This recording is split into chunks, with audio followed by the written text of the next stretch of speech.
The Penobscot County Sheriff's Office is investigating an incident in Carmel. Good afternoon, I'm Susan Farley. Members of area fire departments say they're struggling to find qualified applicants to fill their full-time openings, and the town of Orono is apologizing over a sign. Thank you for joining us. We'll have more on these and other stories coming up. First, let's check in with meteorologist Devin Biggs. Devin? Hey Susan, happy Tuesday afternoon. A small craft advisory remains posted until early Wednesday morning at around 1 a.m. because of active surf that continues to remain observed along the coast. But meanwhile, though, on land, not too bad. We have clouds that are developing out there. It might be hard to see on a satellite picture here, but they are developing after this afternoon. We'll be under a mostly cloudy sky throughout the rest of the afternoon period, too. You might notice some sunshine in some spots. It won't be completely cloudy. You will get a few breaks in those clouds as well, with this area low pressure located right about in here that's sending some clouds in our direction. So for the most part, a mostly cloudy sky today, but a few peaks of sunshine cannot be ruled out in some spots. Futurecast moving forward, though, a mostly cloudy sky will be common today. We'll have more clouds later on tonight. This might be overdoing it a bit. We'll be under a partly cloudy sky coming up later on tonight, and then some sunshine will return throughout the day on Wednesday. Now, we do have some gusty winds up around 10 to 20 miles per hour expected today. Notice, so by tonight and even into parts of tomorrow, the winds will begin to relax. But your forecast for the rest of today, all right, middle 30s, mostly cloudy and breezy, with that north wind getting up to about 20 miles per hour at times. By tonight, middle teens, partly cloudy, and that north wind getting up to about 5 to 10 miles per hour. As we head towards tomorrow, we have middle 30s, lots of sunshine out there, and that north breeze getting up to about 5 miles per hour. All righty, that hourly forecast for the rest of the afternoon period, a partly cloudy sky to mostly cloudy sky from time to time, temperatures in the 30s. Your full 5-day forecast is coming up. Susan?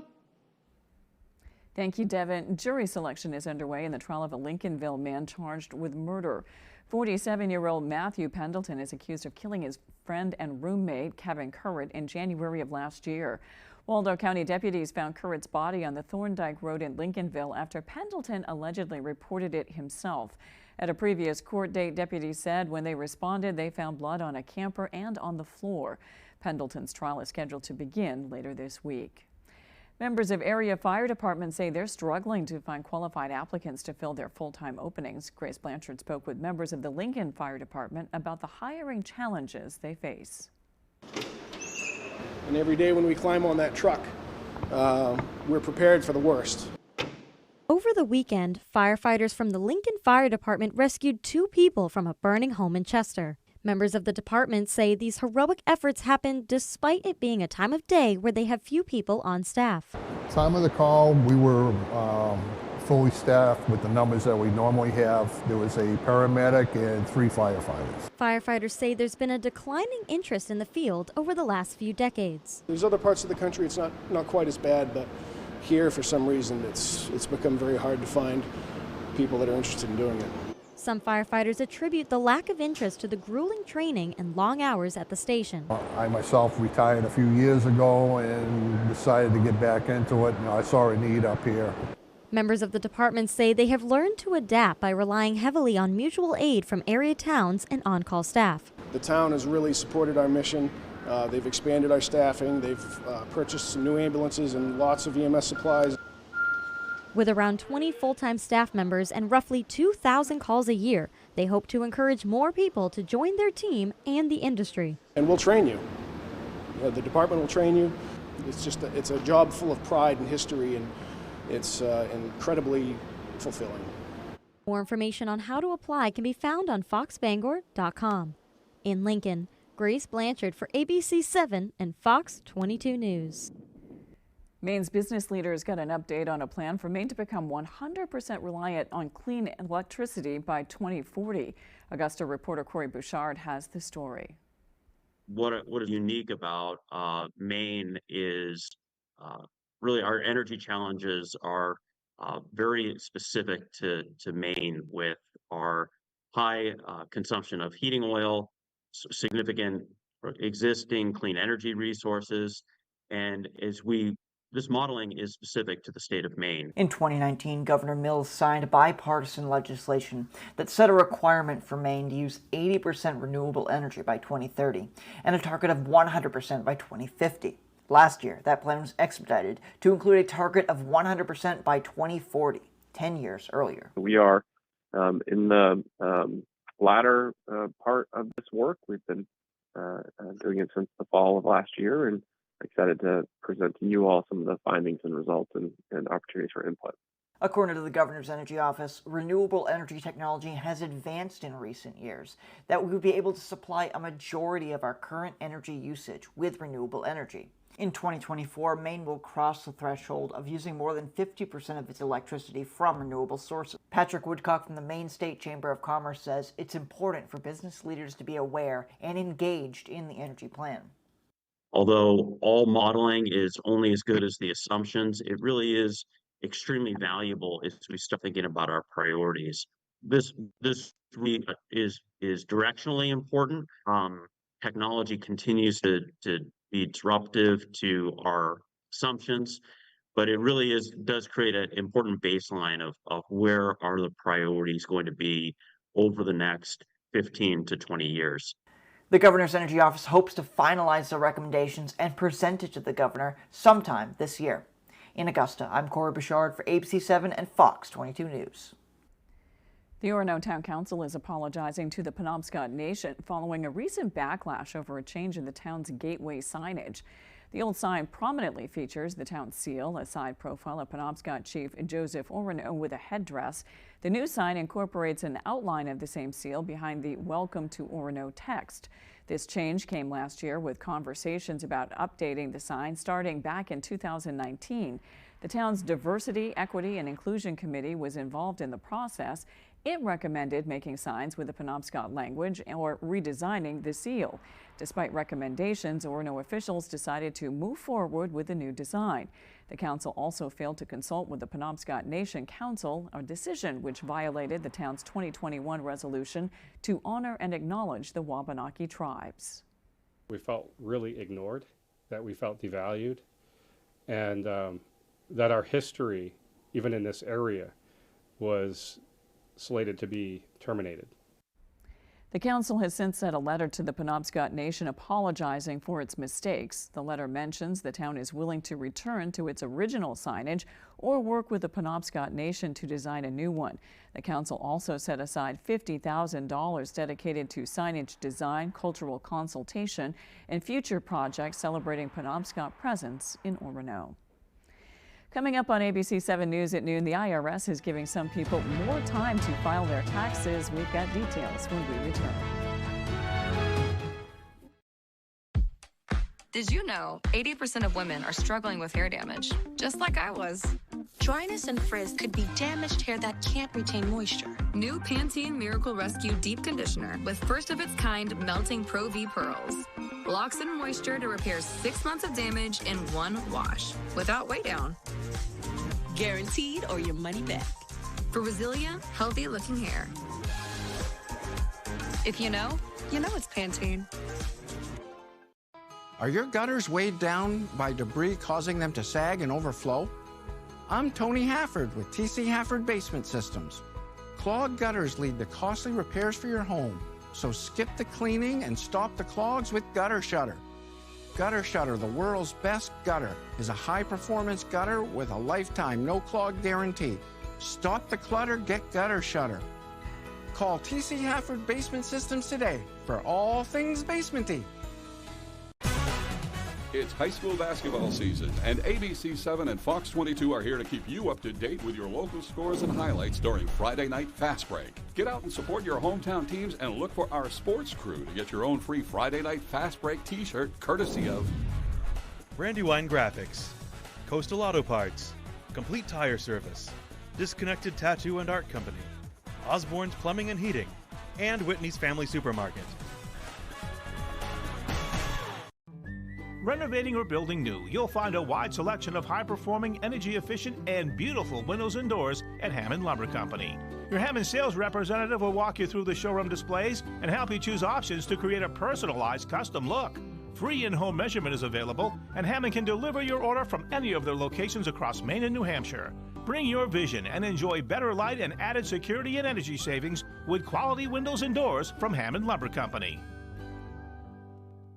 So you went there to get food and you had no money. His car share driver coughed up the cash. We agreed that I would reimburse her, but there was no specific timeline given, Your Honor. You are some piece of work. And his payback was harsh. So you called Uber and you made a negative report about her. That was after she threatened to come over to my house with the police. I would go over to the house with the police. You stole from her. Next, Judge Judy.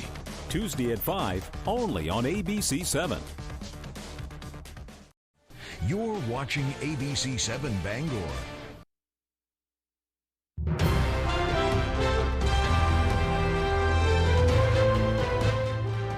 The Penobscot County Sheriff's Office is investigating an incident in Carmel. It happened about 4 Monday afternoon on the main road. Route 2 near Dyer Road was shut down for a time. There are reports one person was taken to the hospital. We'll have more information for you as it becomes available.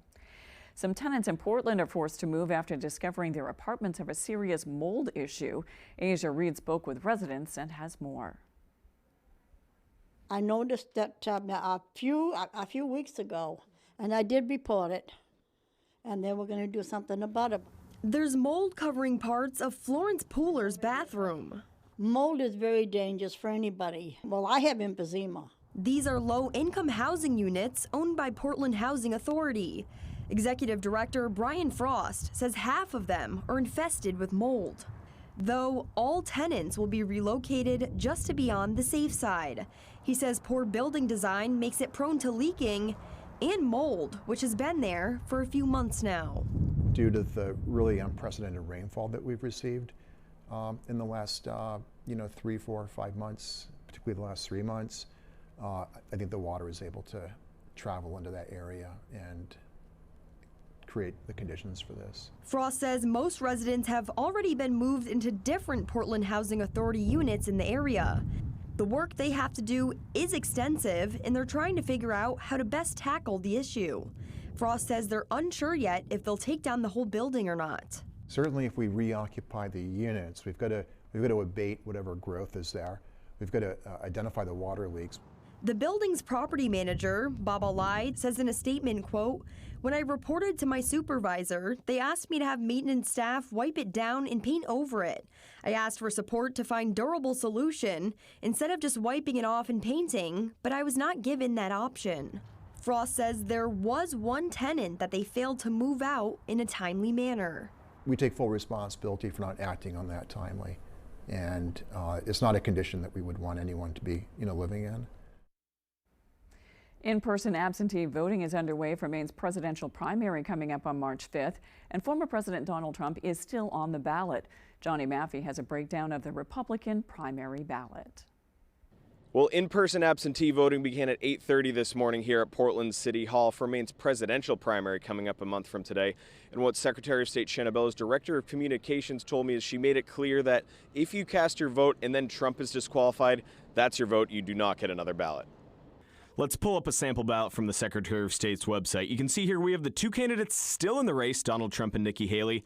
Also seen here are former candidates, Ron DeSantis, Vivek Ramaswamy, and Ryan Binkley. They've all dropped out, but it was after primary ballots were printed in Maine, which was 70 days before March 5th. If Trump is disqualified from the ballot, the primary is ranked choice, so if Trump is in first, the candidate in second place would then move up to first, and if no candidate is at 50%, Trump voters' second choice votes will then be counted, which could get interesting. Now, looking ahead to Thursday, the U.S. Supreme Court has a hearing for the Trump ballot situation in Colorado. Once there is a decision in that case, Secretary Bellows will then reissue a ruling. So if you want to wait for the Trump decision to come down before you cast your vote, well, you can hold on to your ballot, but Secretary Bellows' office wants you to make sure that you get that ballot in by March 5th at 8 p.m. Mainers impacted by the December 17th storm now have a little bit longer to deal with taxes. Following the disaster declaration issued by FEMA, people that live in or have businesses in affected areas now have until June 17th to file returns and pay any taxes that were originally due. People in Androscoggin, Franklin, Hancock, Kennebec, Oxford, Penobscot, Piscataquis, Somerset, Waldo, and Oxford counties qualify for that tax relief. After the break, the Senate has released a new spending plan. We'll be right back. Why should your new floor come from Carpet One? Because we're passionate about the spaces our neighbors call home. We're part of your community, and we're also part of the world's largest cooperative of independently owned and operated flooring stores. So you can be sure you'll get great selection and outstanding value with every installation. Whether it's carpet, hardwood, tile, or luxury vinyl, our experts take the guesswork out of choosing the right floor. We're your local Carpet One Floor and Home, the one store for your perfect floor. R&K Variety is more than just a convenience store. With delicious homemade food made fresh daily. We offer hearty meals that don't break the bank. Whether it be our delicious chicken pot pie, one of our many savory soups, or a pizza, you can't go wrong at R&K Variety. Looking for a drink after a long workday? R&K Variety is an agency liquor store with an impressive selection. R&K Variety, more than just a convenience store. We're your neighbor, chef, barista, and friend. Stop by today.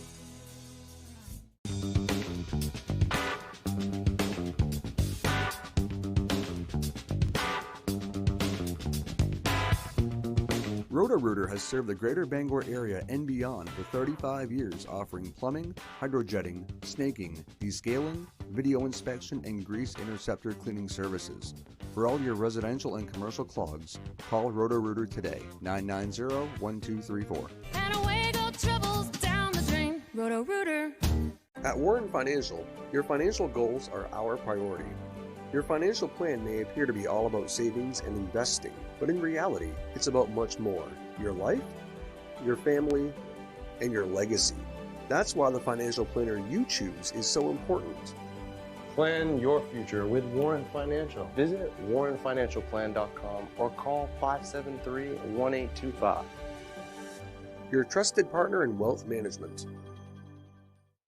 I started smoking at age 16. I was scared when they found cancer in my lung. Lung cancer, still the deadliest cancer in Maine, but a new test can find it earlier when treatment is more successful. They were able to remove my cancer and I went back to work, but now I'm retired. If you're age 55 or older and smoke now or smoked heavily in the past, ask your provider if lung cancer screening is right for you and learn more at screenmaine.org.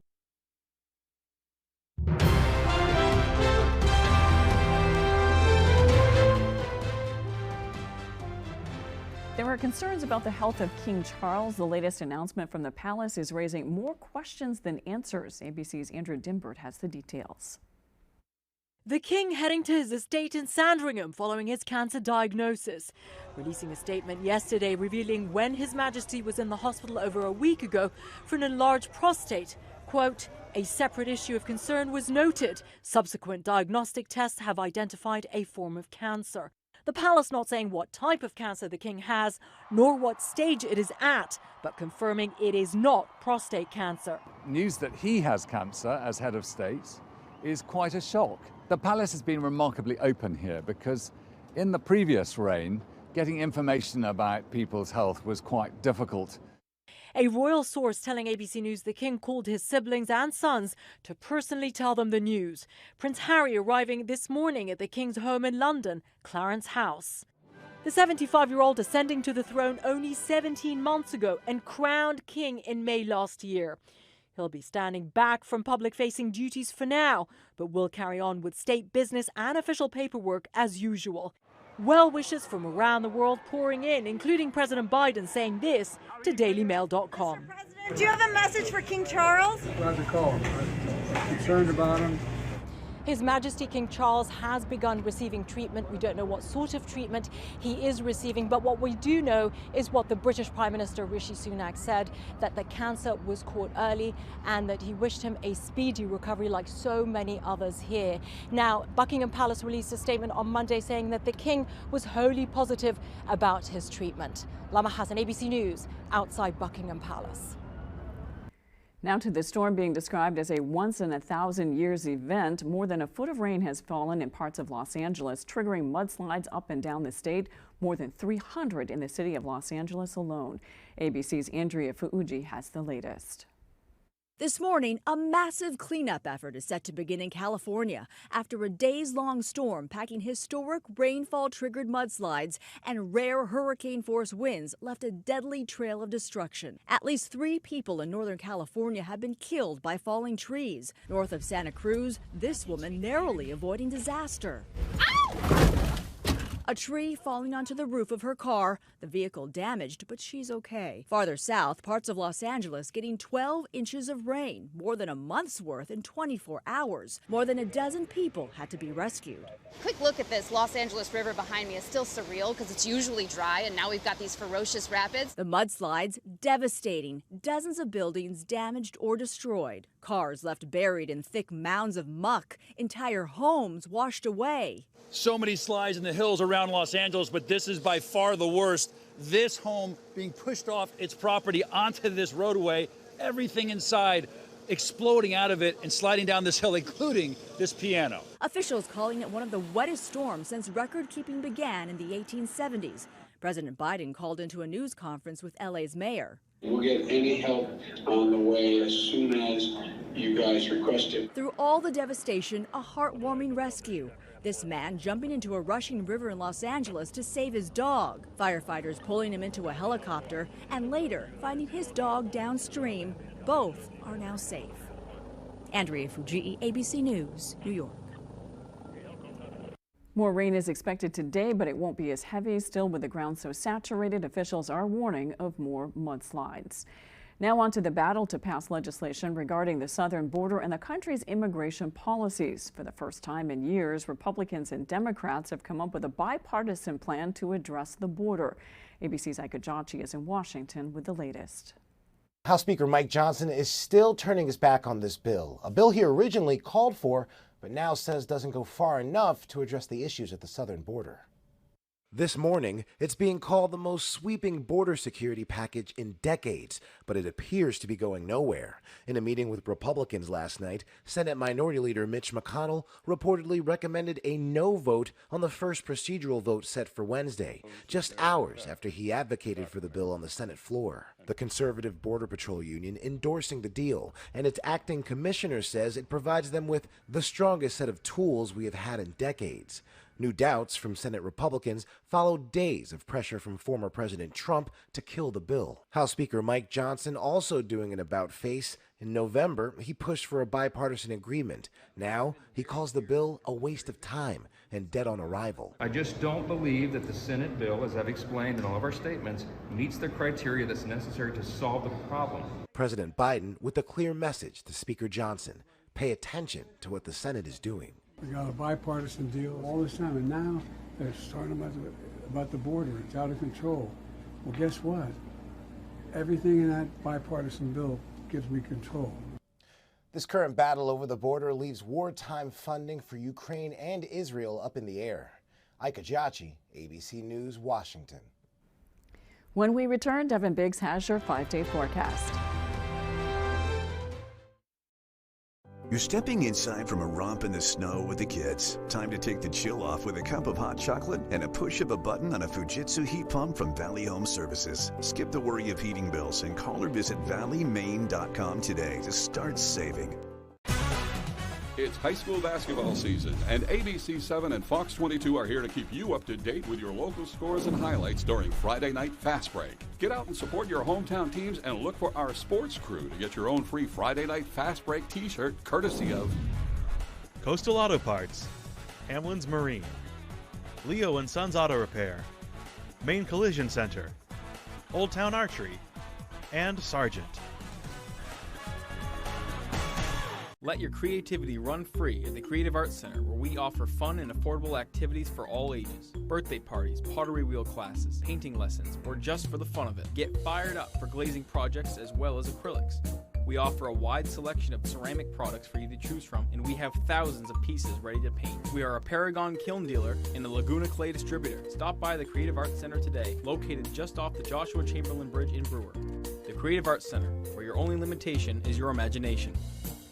Orono is more than just a college town. It's an affordable destination.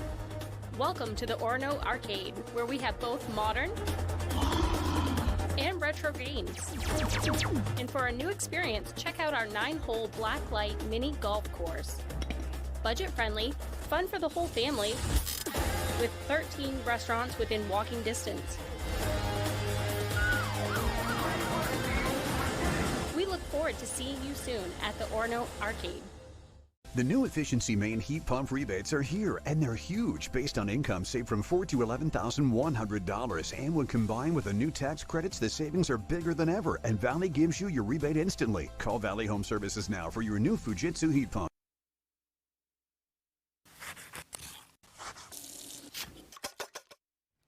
We're having a blast here in the Test Kitchen with our week-long tribute to retro TV shows. And today, we're highlighting one of my personal favorites, the Beverly Hillbillies. I always loved how Granny could cook up just about anything that Jed, Jethro, or Ellie Mae brought to her. With so many interesting things being cooked up in the Clampett kitchen, it's no wonder the show inspired its own cookbook. Now, even though the recipe I'm going to share with you today is inspired by the show, don't you get nervous. There's no vittles, varmints, or smoked crawdaddies in this recipe. I'll give you a hint, though. Granny was often caught sipping it when no one was looking. If you guessed moonshine, you're right. And once you taste Granny's moonshine pie, you'll know what all the hubbub is about. It's basically a simple custard-style pie made with a splash of whiskey and served with a dollop of fresh whipped cream that we're sure Granny would have added an extra splash of moonshine to. The easy recipe for Granny's moonshine pie is on our website and is one you'll love whether you live in Beverly Hills or off the beaten path.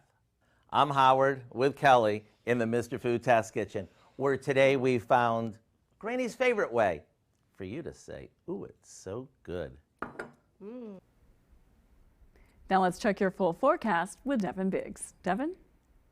Today's full weather forecast is brought to you by Healing Hands Massage in Hamden, providing professional massage services tailored specifically for their clients. Stop by Healing Hands Massage today. You'll thank yourself later. Already, a small crowd advisory is posted until 1 a.m. Wednesday along the coast because of active surf that's being observed out there with an area of low pressure that is right nearby. And that's causing some active surf still, although it's starting to trend down a bit, right around 5 to 8 feet according to where the buoy is out there now. But as you can tell, a good part of the ocean is active. That's what this lighter blue shade means. We're going to be dealing with some active surf at least through parts of early Wednesday morning. But on land, though, we're looking pretty good. There's some clouds that are developing out there. It might be hard to see those clouds from time to time, but they are out there this afternoon as well. We'll be under a mostly cloudy sky this afternoon as we'll be watching the clouds tracking in from the east going toward the west. There will be some breaks in the clouds as well with high pressure not too far away, so sunshine cannot be ruled out. Just keep the sunglasses ready to go just in case the sun does peek out from time to time. But overall, we'll call it a mostly cloudy sky this afternoon. Later on tonight, though, we'll call it a partly cloudy sky. I think Futurecast overdoing the clouds tonight, though. But as we head towards tomorrow morning, whatever is developing out there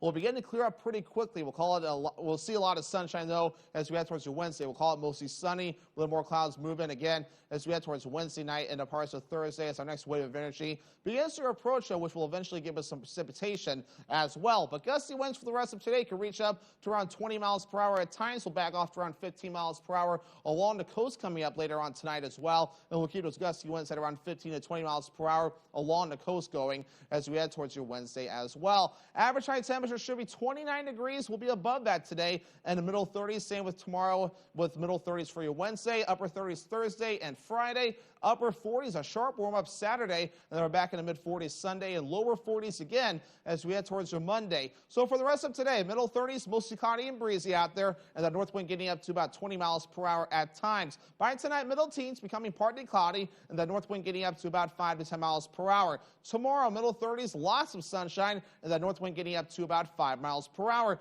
Alrighty, here's looking extended forecast brought to you by Healing Hands Massage. Mostly sunny on Thursday with highs in the upper 30s. We remain in the upper 30s Friday with a mostly cloudy sky, and some rain showers move in on Saturday with highs in the upper 40s.